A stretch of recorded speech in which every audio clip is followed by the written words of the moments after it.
अस्सलाम वालेकुम दोस्तों, मैं हूं यासिर मलिक और आप देख रहे हैं मेरा यूट्यूब चैनल। नाजरीन, आज जो मैं वीडियो बनाने जा रहा हूं वो तुर्की के मशहूर ड्रामा सीरियल अर्तुगरुल गाज़ी के मुतालिक है।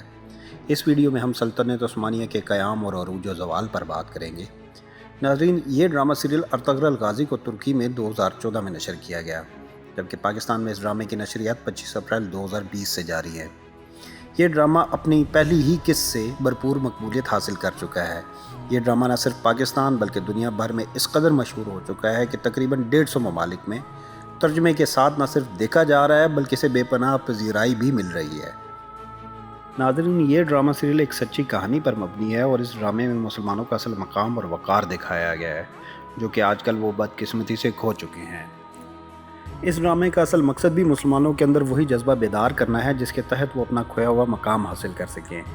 इस ड्रामे का बुनियादी किरदार अर्तुगरुल गाज़ी है, जो कि काय कबीले से ताल्लुक़ रखता था और सुलेमान शाह का बेटा था। सल्तनत उस्मानिया की बुनियाद भी इस मर्द मुजाहिद ने रखी। आए अब हम आपको उस्मानिया सल्तनत की तारीख़ की तरफ लेकर चलते हैं। अगरचे इस अजीम और वसी और अरीज़ सल्तनत की 623 साला दौरे हुकूमत को हम एक वीडियो में तफसीलन बयान तो नहीं कर सकते, लेकिन फिर भी मैं कोशिश करूँगा कि आपको इससे मुतलिक ज़्यादा से ज़्यादा मालूमात फराहम कर सकूँ। नाज़रीन, तारीख़ में काय कबीले और सुलेमान शाह के मुतलिक दो तरह की आरा पाई जाती हैं। नंबर एक, ये कबीला मंगोलों के हमलों के पेश नज़र तुर्किस्तान हिजरत कर गया, और दूसरी आरा ये पाई जाती है कि यह कबीला माशी बदहाली और कहत साली की वजह से इन्होंने अपना इलाका छोड़कर अनातोलिया की तरफ हिजरत की। हम इस बात को तारीख़ी हक़ाइक़ से रद्द कर सकते हैं, क्योंकि ये कबीला पेशे से चरवाहा था। इसी वजह से जब तुर्किस्तान के इलाके में कहत पड़ा तो इस कबीले ने कहत साली और माशी बदहाली की वजह से अनातोलिया की तरफ हिजरत की। नाजरीन, जब ये कबीला हिजरत करके अनातोलिया की तरफ जा रहा था तो रास्ते में एक जगह जिसका नाम अखलाता था के मकाम पर दो ग्रोहों के दरमियान जंग जारी थी। इस जंग के बारे में भी तारीख़ में दो तरह के हवालाजात मिलते हैं, जबकि मुख्तलिफ तारीख़दान इसके पहले अहवाल में इस जंग को मंगोलों और मुसलमानों के दरमियान बताते हैं, जबकि दूसरे अहवाल में इस जंग को बाज़ंतीनी ईसाइयों और मुसलमान सल्जूकी सल्तनत के माबैन बताते हैं। नाज़रीन, अगर हम तारीख़ी हक़ाइक़ और उस वक्त के नक्शा जात व जोग्राफियाई हदूद का मुताला करें तो ये बात हम दलील से कह सकते हैं कि ये जंग बाज़ंतीनी ईसाइयों और मुसलमानों के दरमियान लड़ी जा रही थी। कि जिस इलाके में ये जंग लड़ी जा रही थी वो सल्जूकी सल्तनत और बाज़ंतीनी सल्तनत का बॉर्डर एरिया था, जो कि अनातोलिया के मकाम पर था। इस जंग में न सिर्फ सुलेमान शाह ने मुसलमानों का साथ दिया, बल्कि वो जो मुसलमान शिकस्त के करीब थे इन्हें न सिर्फ मदद फराहम की, बल्कि इस मदद से इस लश्कर ने फतह हासिल कर ली। जब जंग का ख़ात्मा हुआ तो सल्जूकी सुल्तान ने सुलेमान शाह को उसकी बहादुरी की वजह से अनातोलिया का इलाका तोहफ़तन दे दिया। नाज़रीन, 1230 ईस्वी में सुलेमान शाह दुनिया से पर्दा कर गया, जिसके बाद इसका कबीला दो ग्रोहों में तकसीम हो गया, जिसमें से एक ग्रोह की क़यादत सुलेमान शाह के बड़े बेटे गुंदोदू ने की, जबकि दूसरे कबीले ने अर्तुगरुल गाज़ी की क़यादत में अनातोलिया की तरफ अपना सफ़र जारी रखा। नाज़रीन, अनातोलिया के रास्ते में इस मर्द शमशीर ने एक अहम बाज़ंतीनी किले को फ़तह किया, जिससे सल्जूकी सुल्तान अलाउद्दीन ने न सिर्फ खुश हुआ बल्कि इसने इस इलाके के तमाम तर इंतज़ामी अमूर भी अर्तुगरुल गाज़ी के सुपुर्द कर दिए। अर्तुगरुल गाज़ी अब 3 महाज़ों पर बैक वक्त लड़ रहा था, जिसमें से एक तो बाज़ंतीनी पादरियों की शरारतें और दूसरी तरफ मंगोलों की पेशकदमी, जबकि तीसरी तरफ सल्जूकी सल्तनत में चलने वाली अंदरूनी बगावतें थी। नाज़रीन, जब आप हक़ और इंसाफ के रास्ते पर चल रहे हों तो अल्लाह की मदद से कामयाबी आपके कदम चूमती है, और यही वो वक्त था जब अर्तुगरुल गाज़ी के पास अल्लाह की मदद आन पहुँची। किले को फ़तह करने के बाद बाज़ंतीनी बादशाह ने अर्तुगरुल के साथ अमन मुआहिदा कर लिया। अब अर्तुगरुल ने अपनी तमाम तर तवज्जो सल्तनत के अंदरूनी बगावतों और साजिशों के ख़ात्मे पर लगा दी। जब अर्तुगरुल ने इन साजिशों को कुचलना शुरू किया तो इसके नतीजे में मंगोलों की सल्जूकी सल्तनत की जानब पेशकदमी रुक गई। नाज़रीन, अर्तुगरुल गाज़ी अपनी ज़िंदगी में सल्जूकी सुल्तान से वफ़ादार रहा। इसकी ज़िंदगी में कई ऐसे मौक़े आए कि अगर वो चाहता तो सल्तनत कायम कर सकता था, मगर इसने ऐसा ना किया।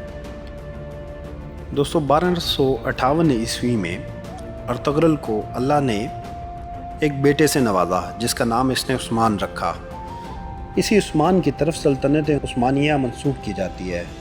नाज़रीन, जिस साल उस्मान पैदा हुआ उस साल बड़े बड़े वाक़यात रोनुमा हुए, जिसमें से एक वाक़या सकूत बगदाद भी था, जिसको चंगेज़ खान के बेटे अलाक खान ने न सिर्फ तबाह किया بلکہ ظلم و ستم کی ایسی داستانیں رقم کی جس کی مثال اس سے پہلے تاریخ میں نہیں ملتی۔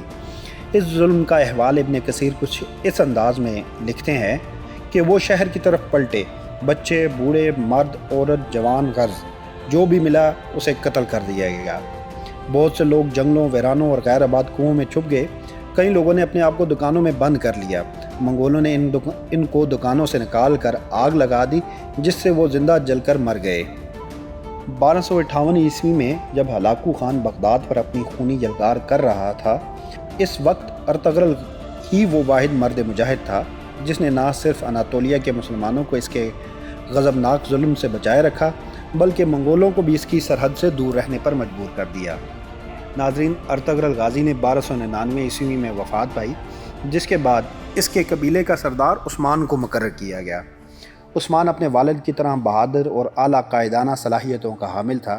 اس نے نہ صرف اپنے والد کی طرح فتوحات کا سلسلہ جاری رکھا بلکہ اس نے ایک ایسی عظیم الشان سلطنت قائم کی جس کی سرحدیں ہر گزرتے وقت کے ساتھ بڑھتی چلی گئیں۔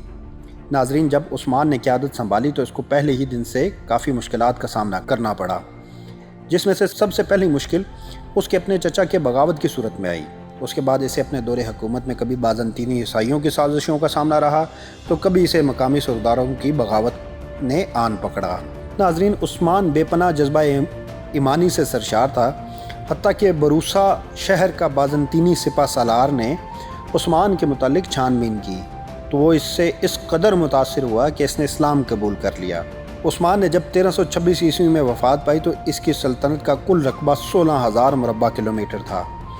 وہ اپنی مملکت کا بحر مرمر، جسے آج کل بلیک سی کہا جاتا ہے، تک کا راستہ بنانے میں کامیاب ہو گیا، اور اس نے بازنطینی سلطنت کے 2 اہم شہر جو اس وقت زمبک اور بورسا کے نام سے جانے جاتے تھے کو بھی فتح کیا۔ ناظرین، یہاں میں اپنی ویڈیو کے پہلے حصے کا اختتام کرتا ہوں۔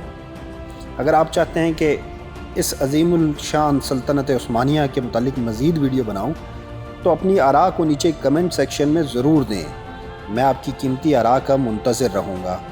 اس کے ساتھ اگر آپ کو یہ ویڈیو پسند آئی ہے تو اس ویڈیو کو اپنے دوست احباب میں شیئر ضرور کیجیے اور میرے چینل کو سبسکرائب کریں۔ تب تک آپ اپنا اور اپنے پیاروں کا بہت سارا خیال رکھیں اور تمام لوگوں کے حق میں دعا گو رہیں کہ اللہ سب کو اپنی امان میں رکھے۔